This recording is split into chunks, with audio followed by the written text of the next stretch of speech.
Добрый день, меня зовут Мария Сысоева, я научный сотрудник отдела Кавказа Института этнологии и антропологии Российской академии наук. И сегодняшнюю нашу беседу мне хотелось бы сделать вводной в ту проблематику, которая меня интересует, которой я занимаюсь. Это вопросы этничности на примере убыхского сообщества. И обратить внимание на некоторые интересные сюжеты, которые можно раскрыть в дальнейшем. Убыхи – это уникальная этническая группа, которая до трагических событий Кавказской войны заселяла один из участков Черноморского побережья Северо-Западного Кавказа, а именно долины рек Саше, Хосты, Шахе и верховьев Мзымты. Покинув родные земли, убыхи расселялись в различных вилаятах Османской империи, перенося название с Кавказа, и поэтому до сих пор многие турецкие села носят двойное название, то есть турецкое и вместе с этим адыгское, убыхское, абхазское, привезенное с Кавказа.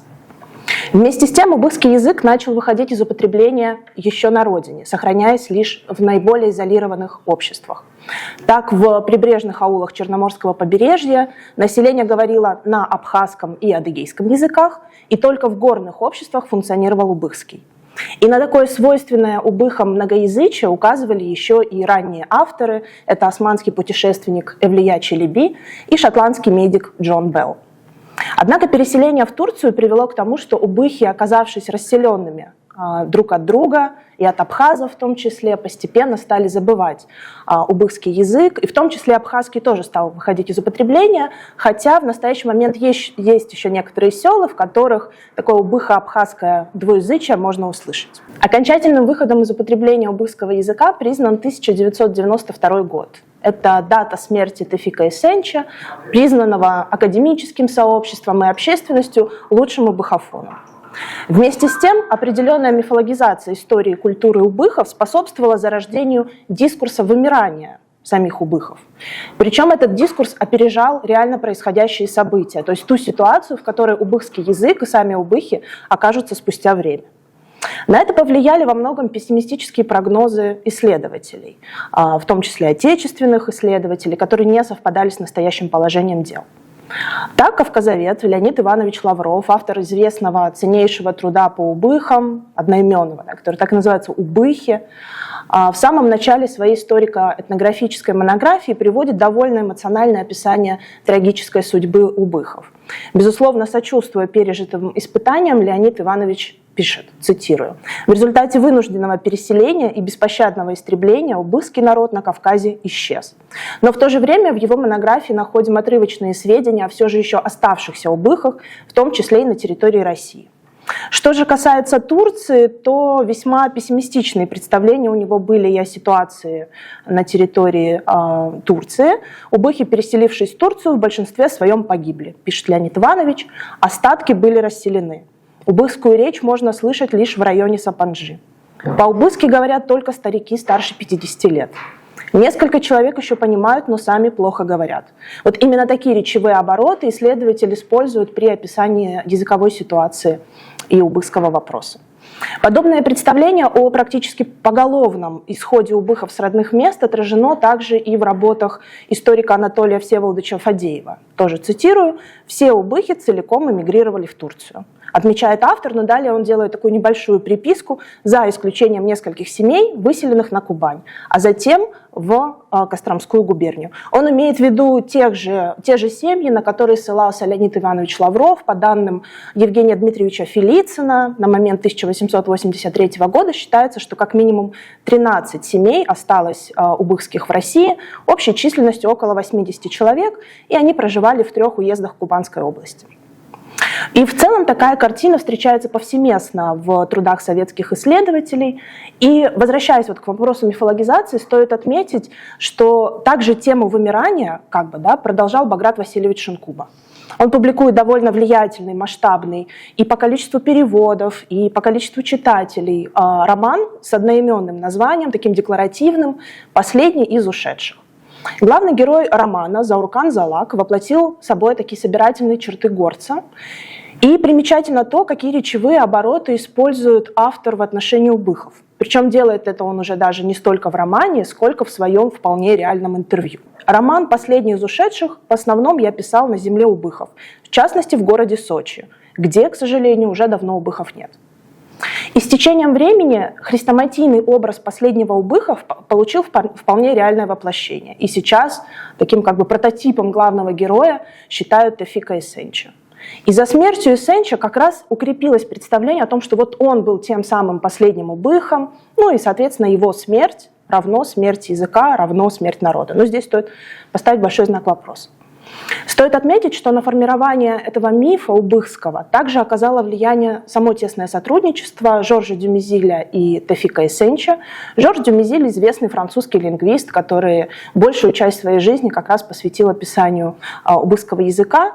И несмотря на тот факт, что в убыхских селах были еще убыхофоны, которые по уровню владения языком даже не уступали Тевфику Эссенчу, все равно именно лингвист работал с ним. На это есть множество причин. И, естественно, он был не единственным его информантом, но как бы самым лучшим, да, вот тем пуристом, с которым он до конца своих дней проработал. И как раз Тевфика Эссенча Дюмезиль наделяет статусом лучшего и единственного убыхофона и дальше усиливает знаковость фигуры Тевфика, закрепив за ним этот статус последнего носителя, да, последнего носителя языка. Соответственно, смерть в 1992 году приводит к официальному признанию убыхского языка исчезнувшим.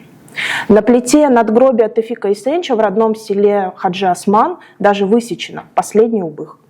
Безусловно, Тевфик Эссенч был знатоком, но почему Дюмезиль предпочел работать именно с ним, это вопрос, который можно вообще выделить в отдельную большую тему. В целом, деятельность Дюмезиля спровоцировала всплеск интереса, академического интереса, интереса общественности, журналистов к судьбе исчезнувшего народа, исчезнувшего в кавычках. И в начале XIX века появляются журналистские статьи, заметки с весьма тоже однозначными названиями, заголовками «Убыхи – народ, которого нет», «Убыхи – кавказский народ, ушедший в историю», ну и многие другие подобные заголовки. Вместе с тем подсчеты говорят, что к середине XIX века численность убыхов на Кавказе в среднем, да, то есть у нас есть много разных статистических данных, но в среднем она была около 25 тысяч человек, а современная картина такова. По данным Вячеслава Андреевича Чирикбы, в Турции потомков убыхов к настоящему моменту проживает около 15-20 тысяч, и получается, что с течением времени убыхи как бы вернули свою былую численность. И такое сложение дискурса вымирания во многом стало возможным ввиду господствующих устарелых представлений о незыблемости этнических границ, стабильности культурных реалий, которые были отражены на страницах как ранних авторов, так и ряда советских кавказоведов. Начиная с 2015 года мне посчастливилось в разные годы быть в составе научных групп в этнографических экспедициях и в ходе них оценить изменения, которые происходили с языком и идентичностью убыхов в Турции, в России и в Абхазии.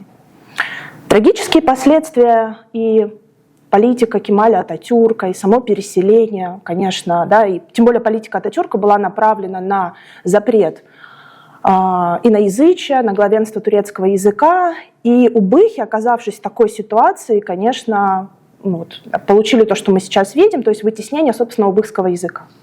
И современным потомкам убыхов в Турции именно поэтому свойственна многоуровневая такая идентичность, достаточно сложная. В первую очередь они турки, поскольку по паспорту Турции, да, они как бы себя, считая гражданами, идентифицируют. В отношениях с турецким большинством они могут подчеркнуть, что мы кавказцы или мы черкесы. И лишь уже когда вступают в коммуникацию с другими представителями черкесского сообщества в Турции, могут сказать «мы убыхи». Причем под убыхами они будут считать одну из групп адыгов, наравне с шапсугами, бжедугами, да, просто скажут «мы убыхи», подразумевая именно это. Кроме того, к настоящему времени потомки убыхов, проживающие в Турции, глубоко интегрированы в турецкое сообщество, но, несмотря на все вот это описанное мной сейчас, убыхская идентичность не потеряна совсем. Несмотря на доминирование турецкой языковой среды, убыхская идентичность слабо выражена, да, но совсем не исчезла. Что же касается России и Абхазии. Убыхские семьи в настоящий момент вовлечены в адыгское сообщество, шапсукское сообщество и абхазское, по большей части. Не только, конечно, в эти, да, но я имею в виду в те сообщества соседей, рядом с которыми они проживают. И несмотря на то, что убыхская речь не звучит в указанных местах, в целом данный факт вовсе не отрицает наличие самоидентичности. И во второй половине прошлого века начинается процесс такой, можно сказать, ревитализации этнической, начинается он с возвращения своих фамильных имен. В 1960-е годы первоначальные фамилии убыхские возвращаются, и затем презентация себя видится возможной и посредством иных культурных феноменов, то есть если мы не владеем языком, мы можем через какие-то другие культурные коды транслировать себя, да, транслировать свою идентичность. И в данном случае отлично подходит историческая память, составление генеалогий, а также еще и ставшая популярная практика получения в Абхазии убыхского такого паспорта. В графе «национальность» можно отразить в абхазском паспорте, что ты убых. Ну, чего нельзя сделать в российском. На самом деле эта практика довольно популярная, и турецкие убыхи тоже получают такой паспорт. Не массово, конечно, но случаи такие есть. И это считают таким документальным подтверждением, что мы убыхи. То есть как еще доказать? Ну вот есть абхазский паспорт, Абхазия признала в нас убыхов. И в данном контексте также еще и значима активистская деятельность.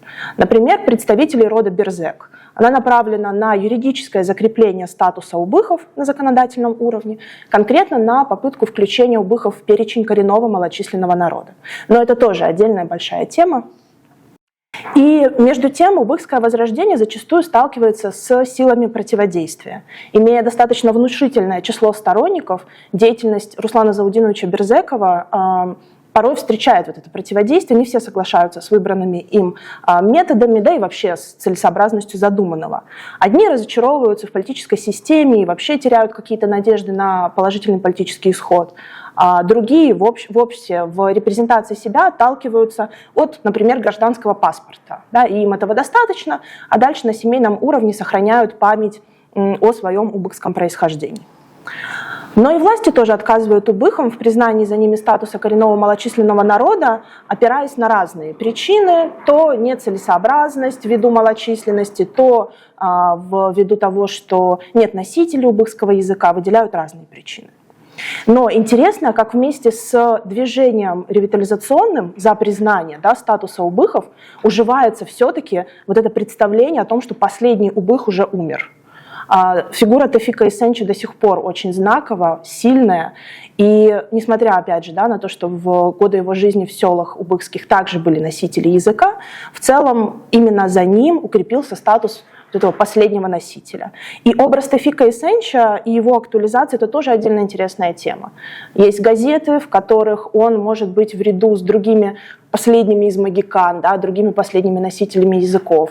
Более того, от Тевфики Эсенчи снимают фильмы, в том числе не так давно вышел фильм его внуков, который повествует о тех моментах еще жизни, да, последние годы жизни Тевфика Эсенча, в которых он переживает, что он уйдет, и вместе с ним уйдет язык, и переживает, что он даже в семье ни с кем не может поделиться, например, о тех снах, которые он видит, о своей родине, да, сны он видит на убыхском. То есть сама проблема, да, сама острота ситуации убыхского языка в этом фильме звучит. Гораздо успешнее убыхское возрождение протекает в интернет-пространстве, и во всемирной сети формируется такое некое альтернативное этническое сообщество, которое может объединять потомков убыхов вне зависимости от места их расселения и проживания. И в данном случае инструментами репрезентации идентичности выступают уже совсем другие штуки. Это, например, участие в тематических группах в социальных сетях, это никнеймы и хэштеги. Интернет позволяет, минуя все сложности, как, например, бюрократические, да, если мы хотим там поменять паспорт, хотя такие случаи тоже есть, когда человек получил официальное имя убых. Минуя все сложности, мы в интернет-пространстве можем придумать себе никнейм, который бы отражал нашу какую-то идею. И вот в отличие от данного при рождении имени, виртуальное выбирается самостоятельное. И присваивая его себе, автор канала, да, аккаунта, может сообщить о себе желаемую информацию, ну, в том числе и идентичность выразить. Посредством хэштегов потомки кавказских махаджиров, а также активисты ревитализационного движения создают тематически единое пространство, привлекая тем самым сторонних пользователей. Но интересно, как в этих хэштегах также отражается многоуровневая идентичность. То есть, ставя хэштеги, они также могут отмечать, например, черкесы, затем убыхи, да, возвращаясь к тому, что я говорила ранее. И увеличивающаяся частота применения убыхских хэштегов свидетельствует об актуальности, о неугасающем интересе к убыхскому вопросу, несмотря на господствующее представление о том, что они исчезли. Поскольку сегодняшние потомки кавказских махаджиров существуют в обыденной жизни разрозненно, создание такого этнического онлайн-сообщества позволяет оставаться вовлеченным в дела своей группы, а проявляемая сетевая активность становится своего рода компенсацией вот того дефицита участия, офлайн-участия в жизни своего народа. И вместе с тем интернет представляет новые возможности для активистов возрожденческого движения. Так, в декабре 2022 года на платформе видеохостинга YouTube разместили видеоклип на современную убыхскую песню, который называется «Размышления убыха мы есть». Ну, по крайней мере, она вышла под таким заголовком. Автором выступил молодой активист Эраст Вардания, и заголовок ролика тоже сопровождается хэштегами убыхскими: «Убыхи», «Песня убыха», «Убыхский», «Мы есть». И также есть там и отсылка к Тефику Эсенчу.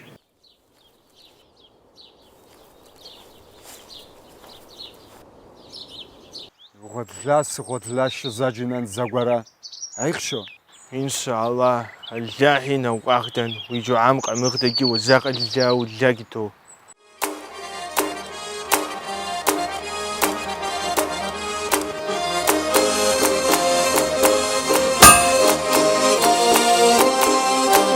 Ванмриша пашаны ванны тлахы, гяррыхва астлафа дансигикшин, ибхада навшихот пахым тлахы, сыбача қойна сыдуаны, туагат бахы, ващинагат бахы, кафатаны, асбхаджат бахы, асгюхатлят ба, фырхат бахы бля зожи загяц, асбхаджат бахы, асгюхатлят ба, фырхат бахы бля зожи загяц. Сывасызан шагазакенымса, асжабляджат қама асвымыгы, аудалба джабавы, ауаджатхын ушыбачын бабжы уафылқашы. Сывасызан шагазакенымса, асжабляджат қама асвымыгы, аудалба джабавы, ауаджатхын ушыбачын бабжы уафылқашы. Это тоже такая современная, отдельная, можно сказать, практика возрождения, довольно интересная. В заключение стоит отметить, что процесс накопления академических знаний в убыховедении имел ряд особенностей.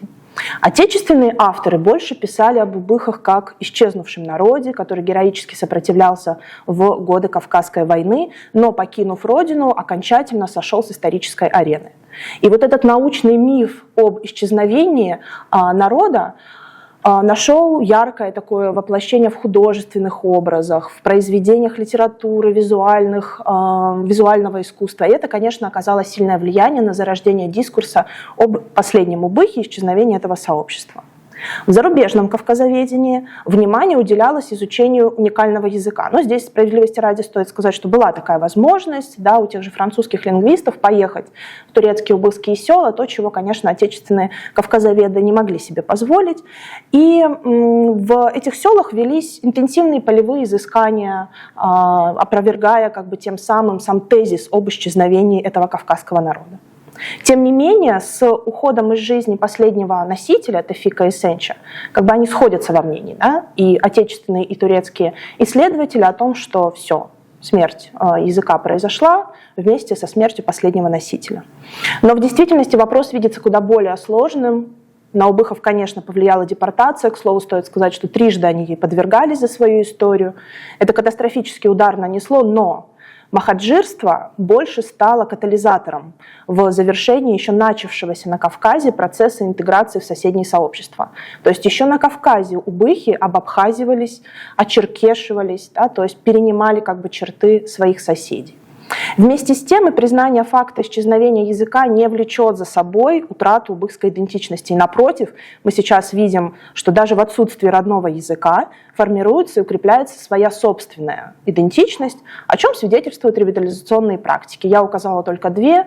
Это движение Берзекова и молодого активиста Эраста Вардания, но на самом деле есть и другие способы поддержания этого движения. Таким образом, пережив период забвения, убыхи потомки убыхов, да, ныне во многом переживают этап ревитализации своей идентичности, и этот процесс начался практически одновременно в зонах их проживания – в Турции, в России, в Абхазии. Конечно, это не единственные территории расселения потомков убыхов, но это вот те, на которых мой исследовательский фокус был сосредоточен. И там реализуются эти возрожденческие практики как через традиционные механизмы институализации этнической группы, ну, например, в России, да, через притязание на признание коренным малочисленным народом, а также через социальные сети, то есть такой достаточно новый, можно сказать, инструмент в этом смысле. И убыхский случай свидетельствует, что современные средства коммуникации, возможность беспрепятственного получения информации, потребления, трансляции ее являются мощными механизмами сложения разнообразных сообществ и объединений, формированию горизонтальных, неформальных связей между группами людей, в том числе в рамках специфически этнических и культурных конструктов. Хаджи Осман – это, конечно, символическое знаковое место, потому что до сих пор там дом Тафика Эсенчи остался. В этот дом приезжает его сын Заки Эсенч. Стоит сказать, что вот еще он жив. Да, но Заки Эсенч был тем сыном, который всю свою сознательную жизнь провел в Стамбуле. Вот, и, конечно, только приезжая в село, как бы, да, мог немного слышать речь, то есть он не является даже полуносителем, в отличие от своего старшего брата, который очень много времени проводил с отцом и действительно был хорошим знатоком, зачастую даже Тафика Эсенчи подменяя. Что же касается остальных жителей, они потомственные информанты. К ним, к их дедушкам, отцам приезжали информанты, к ним теперь приезжают, точнее исследователи, да, приезжали, и к ним сейчас тоже приезжают исследователи, и они воспринимают это вот как такое семейное дело. А в целом они, конечно, немного переживают о том, что не знают полноценно убыхского языка, но тех, кто знает хотя бы несколько слов или фраз, воспринимают как таких реликтовых жителей, и в нашем случае нам представили такого человека, вот, который около 15 слов и разных фраз знал, смог сказать. Вот, но там тоже лингвисты с этим моментом работают. Некоторые слова не совсем убыхские, то есть они их как бы признают, считают убыхскими. Да, это, например, там могло быть какое-то абхазское слово, да, или вот, то есть такой момент есть. А так в настоящий момент Хаджи Осман – это скорее такое поселение, в которое возвращаются на летний период в свои родовые дома, большую часть времени проводя в городах. В настоящий момент есть несколько, я бы даже не назвала это исследовательскими группами, это скорее такие личные, индивидуальные инициативы тех, кто занимается языком. Это Рона Фенвик, активно ездит до сих пор в убыхские села, работает с теми, кто еще помнит язык, и по ее представлениям, конечно, уже таких прям полноценных носителей, даже полуносителей, но все же не осталось. Есть, например, Мираль Чаре, это племянница Тафика Эсенча, но она скорее тот, кто выучил язык, да, то есть, будучи еще подростком, она помогала своему дяде, работала вместе с информантами, и вот в ходе этого процесса она приобрела знания о языке. Это не совсем то же самое, что говорить с самого рождения. Да? Вячеслав Андреевич Чирикба, один из тех, кто последним работал с Тафиком Эсенчем, у него остался достаточно большой как бы, корпус материалов, которые он обрабатывает. Рона Фенвик, о которой я уже сказала, получила материалы от других предшествующих исследователей и составляет убыхский словарь.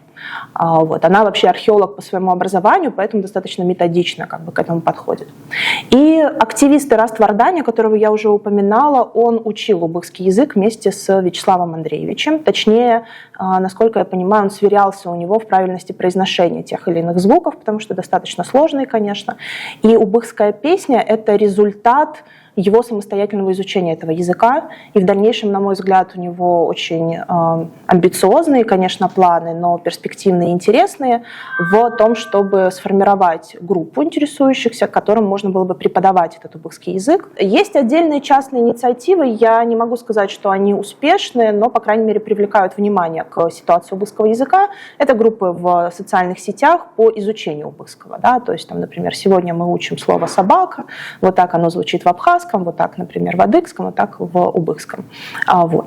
В самой Турции, в центрах, кавказских центрах скорее больше, наверное, акцент на изучение адыгского языка, чем убыхского.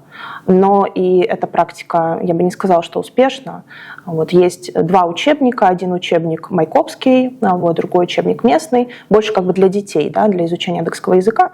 Вот, убыхские мужчины приходят туда, но в основном это заканчивается обсуждением новостей, игрой, какой-нибудь там чаем и прочим. Вот, то есть есть отдельные такие инициативы, но сказать, чтобы это был какой-то массовый проект, скорее больше вот в таком зачаточном состоянии.